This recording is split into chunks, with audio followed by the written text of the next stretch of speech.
Hello and welcome to my channel. मेरा नाम विजय है और आज के वीडियो में हम देखने वाले हैं मैलोक इन सी प्रोग्रामिंग। काफ़ी इंपॉर्टेंट टॉपिक है दोस्तों, इंटरव्यू पॉइंट ऑफ व्यू और आपके प्लेसमेंट पॉइंट ऑफ व्यू में।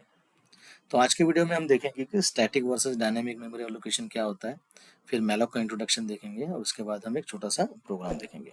ठीक है, तो static versus dynamic memory allocation क्यों ज़रूरी है, हमें ये जानना क्यों ज़रूरी है। डायरेक्टली हम मैलोक पे क्यों नहीं जा रहे हैं। ठीक है, क्योंकि मैलोक, कैलॉक, रीएलॉक ये कुछ फंक्शंस हैं जो समझने के लिए हमें पहले स्टैटिक और डायनामिक मेमोरी एलोकेशन समझना बहुत ज़रूरी है। ठीक है, सो क्या होता है static versus dynamic memory allocation. तो ये जो भी अप्रोचेस है, मतलब static memory allocation and dynamic memory allocation are two different approaches to allocating memory in a program. So the choice between static and dynamic memory allocation depends on specific requirements of the program. जैसा कि हमारी क्या requirement है, वो हिसाब से हम किसी भी एक अप्रोच के साथ में जा सकते हैं। अगर हमारी रिक्वायरमेंट ये है कि हमें कोई रन टाइम कोई मेमोरी एलोकेट नहीं करनी है, जब हम प्रोग्राम लिखेंगे जितना मेमोरी हम उस समय दे रहे हैं हमें उतना ही चाहिए, फ्यूचर में हमें उसे चेंज नहीं करना है, तो उस समय हमारा एक डिफरेंट अप्रोच हो गया, मतलब स्टैटिक के साथ में हम जाएंगे। डायनेमिक में क्या होगा कि अगर हमारी रिक्वायरमेंट चेंज होती रहती है, कभी हमें कुछ ज़्यादा बाइट चाहिए, कम बाइट चाहिए, ऐसा जब रिक्वायरमेंट होता है तब हम डायनेमिक मेमोरी एलोकेशन के साथ में जाते हैं। मतलब these are the two different approaches. तो सबसे पहले देखते हैं कि स्टैटिक मेमोरी एलोकेशन क्या है। तो static memory allocation occurs eight compile time. मतलब जब भी मैं मेरा प्रोग्राम लिखता हूँ, मुझे फ्यूचर में कोई ज़रूरत नहीं है मेमोरी चेंज करने के लिए, जितनी है उतनी ही चाहिए जितने मैं फिक्स कर रहा हूँ। ठीक है, तो उस समय हम स्टैटिक मेमोरी एलोकेशन का यूज़ करते हैं। Memory for variables is allocated and deallocated automatically. मतलब यहाँ पर प्रोग्रामर का कोई रोल नहीं है, प्रोग्रामर सिंपली जो वेरिएबल उसे क्रिएट करना है वो क्रिएट करेगा।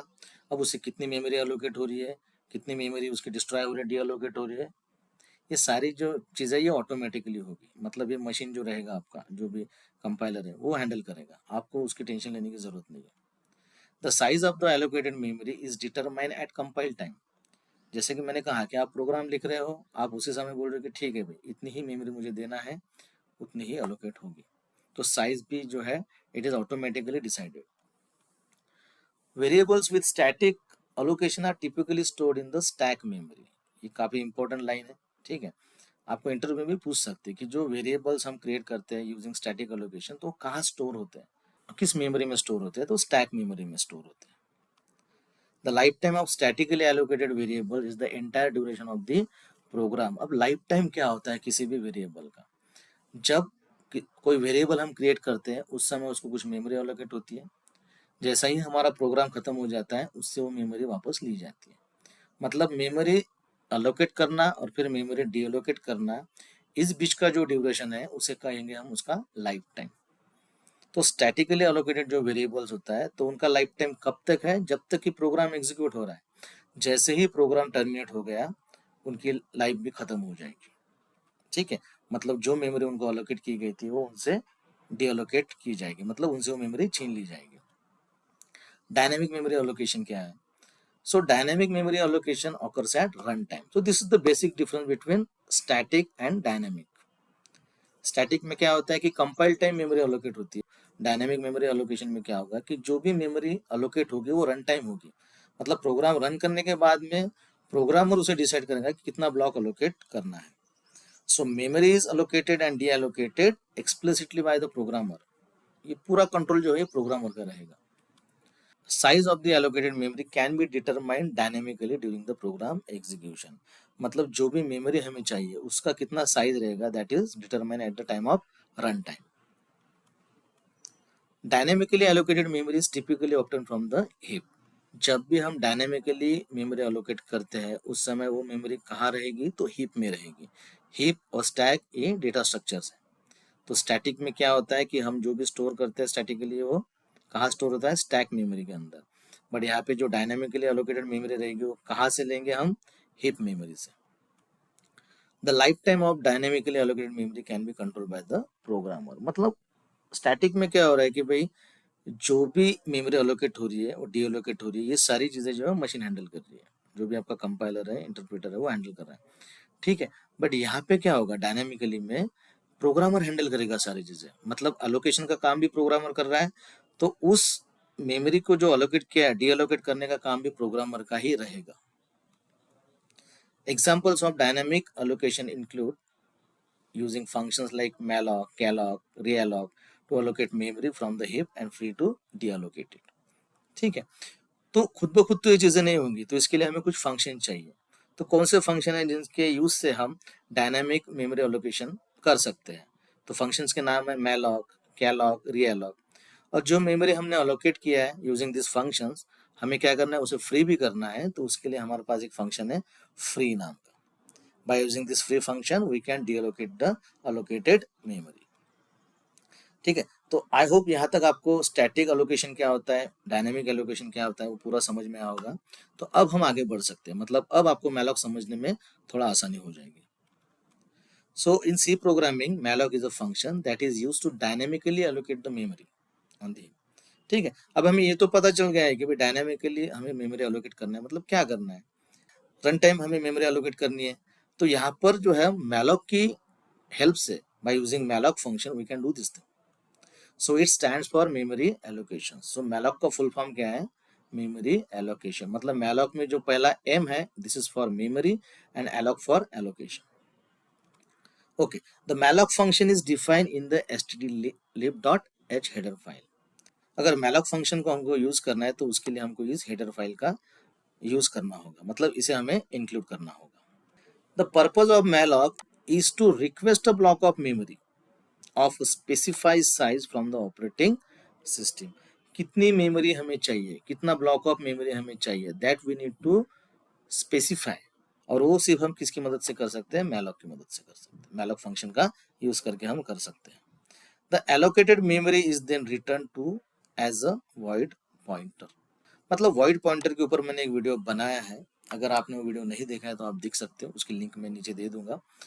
ठीक है, सो जो मेमोरी जो भी एलोकेटेड हो रही है उसको हमें रिटर्न भी करना होगा, क्योंकि वो पॉइंटर हमें वहां पे लेके जाना होगा। हमें कैसे पता चलेगा कि वो मेमोरी ब्लॉक अलोकेट हुआ है हमारे पर्टिकुलर वेरिएबल के लिए। ठीक है, so the void pointer can be explicitly cast to any other pointer type as a needed. तो यहाँ पे टाइप कास्टिंग का कंसेप्ट है, मतलब हम एक डेटा टाइप से दूसरे डेटा टाइप में कन्वर्जन कर सकते हैं। ठीक है, तो void पॉइंटर का भी यही कंसेप्ट होता है कि हम किसी भी टाइप में इसको कास्ट कर सकते हैं। सिंटैक्स जो मैलॉक का रहेगा वो इस तरह है कि अगर आपको मैलॉक यूज करना है तो आपको क्या करना होगा, पहले तो हेडर फाइल को इंक्लूड करना है stdlib.h, फिर void pointer malloc size underscore size. तो ये जो साइज है ये हमें बताता है कि कितने बाइट्स हमें एलोकेट करना है। ठीक है, तो वो हम स्पेसिफाई करेंगे। Here size represent the number of bytes to allocate, कितने बाइट्स हमको एलोकेट करना है। Malloc function takes the size as an argument and returns pointer to allocated memory if the allocation is successful. मतलब अगर सब सही तरीके से हो गया है तो क्या होगा, ये फंक्शन किसे पॉइंट करेगा, जो मेमोरी लोकेशन उसको अलोकेट हुई है उसे वो पॉइंट करेगा। ठीक है दोस्तों, लेकिन अगर मेमोरी अलोकेशन फेल होता है किसी वजह से, जैसे कि मेमोरी फुल है, उस वेरिएबल को मेमोरी अलोकेट नहीं होगी, तो उस समय मैलॉक फंक्शन क्या रिटर्न करेगा, it will return a null pointer. It is important to note that after allocating a memory with malloc, you are responsible for freeing it when you no longer need it. Static में तो ये चीज़ें automatically हो रही थी, but जब भी हम डायनामिकली मेमोरी अगर क्रिएट करते हैं, अलोकेट करते हैं, तो उस समय अगर हम मेमोरी उसको अलोकेट कर रहे हैं मैलॉक के अंदर, मतलब मैलॉक की मदद से अगर हम किसी वेरिएबल को मेमोरी अलोकेट कर रहे हैं, तो ये हमारी ही रिस्पॉन्सिबिलिटी है कि उसको फ्री भी करना है। ठीक है, जब हमें उसकी ज़रूरत नहीं है, हमारा पर्पज सक्सेसफुल हो गया, तो उसकी हमें ज़रूरत नहीं है। तो by using free function we can deallocate the memory. So this can be done using the free function also defined in the stdlib.h. ठीक है, so by using this header file हम क्या कर सकते हैं, फ्री फंक्शन का use कर सकते हैं। Failing to free dynamically allocated memory can lead to memory leaks where allocated memory is not released and becomes unavailable for future use. अगर हमने मेमोरी अलोकेट कर दिया है बट उसे हमने अगर डी अलोकेट नहीं कर दिया तो क्या होगा, जो भी मेमोरी अलोकेट हुई है वो अलोकेटेड ही रहेगी, तो फ्यूचर में हम उस मेमोरी को यूज नहीं कर पाएंगे। आई होप दोस्तों यहाँ तक आपको पूरा वीडियो समझ में आया होगा, मतलब जो जो मैंने अभी एक्सप्लेन किया है कि स्टैटिक वर्सेस डायनामिक मेमोरी क्या होता है, मैलॉक क्या होता है। ठीक है, तो आइए हम इसके ऊपर एक छोटा सा प्रोग्राम देखते हैं। तो आइए दोस्तों, अभी हम देखते हैं मैलॉक के लिए एक छोटा सा प्रोग्राम। इसमें हम क्या करेंगे, इसमें हम यूज़र से पूछेंगे कि आपको कितने साइज़ का एरे क्रिएट करना है। ठीक है, उसके बाद उतने नंबर्स हम रीड करेंगे और उन्हीं नंबरों को हम डिस्प्ले कर देंगे। ठीक है, तो सबसे पहले तो मुझे लिखना है, जो हमारी हेडर फाइल रहेगी वो है stdio.h। ठीक है, उसके बाद मैलॉक फंक्शन हम यूज़ कर रहे हैं, उस वजह से हम हेडर फाइल